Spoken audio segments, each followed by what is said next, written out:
আসসালামু আলাইকুম। আশা করি আপনারা সবাই ভালো আছেন। হিন্দুবাদের জন্য নমস্কার। আজকে নিয়ে আসলাম মাচন্ডির বান। এটা কুফুরি বান। এটা হচ্ছে মাচন্ডির বান। আপনারা এটা দিয়ে শত্রুকে 3 থেকে 7 দিনের ভিতরে রোগাক্রান্ত করে মেরে ফেলে দিতে পারবেন। তো এই মন্ত্রটা কেউ নাজায়েজভাবে কাজ করবেন না, সেটার জন্য অনুমতি নেই। তো আমি মন্ত্রটা বলতেছি, তারপর এর যে নিয়মকানুনগুলো আছে সেটাও আমি বলতেছি। এই বানটা চালাইতে গেলে আপনাকে শ্মশানে চালাইতে হবে, অন্যথায় এই বান চালানো যাবে না।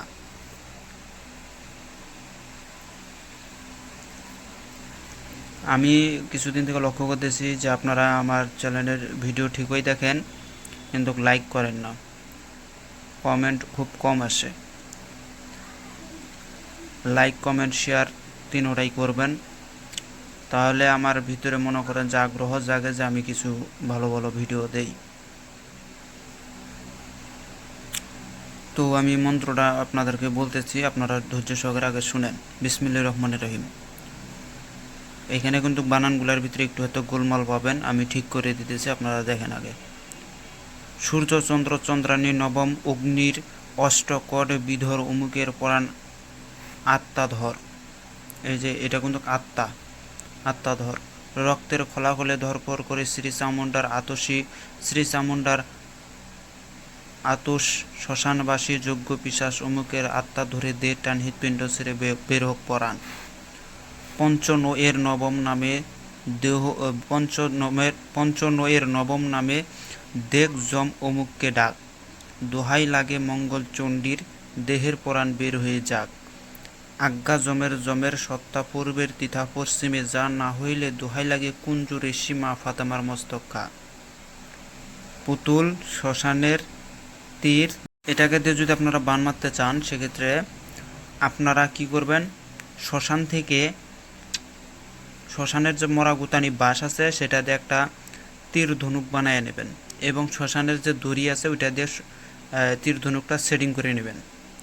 নেওয়ার পরে শ্মশানের মাটি, কবরের মাটি, শ্মশানের কয়লা এগুলা দিয়ে, নদীর পানি এগুলা দিয়ে সেনে একটা শত্রুর পুতুল বানাবেন। সেই পুতুলটাকে নিয়ে শ্মশানের মধ্যে যাবেন, ওই তীর ধনুক ওখানেই থাকবে।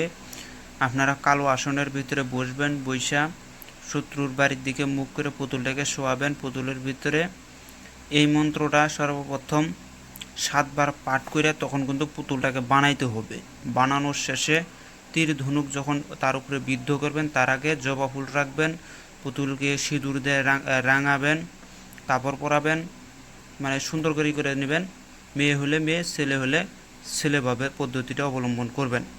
করার পরে আপনারা তীর ধনুক নেবেন, বাম ঠ্যাঙের উপরে ভর দিবেন, দিয়া ঠিক মন্ত্রটা পাঠ করবেন।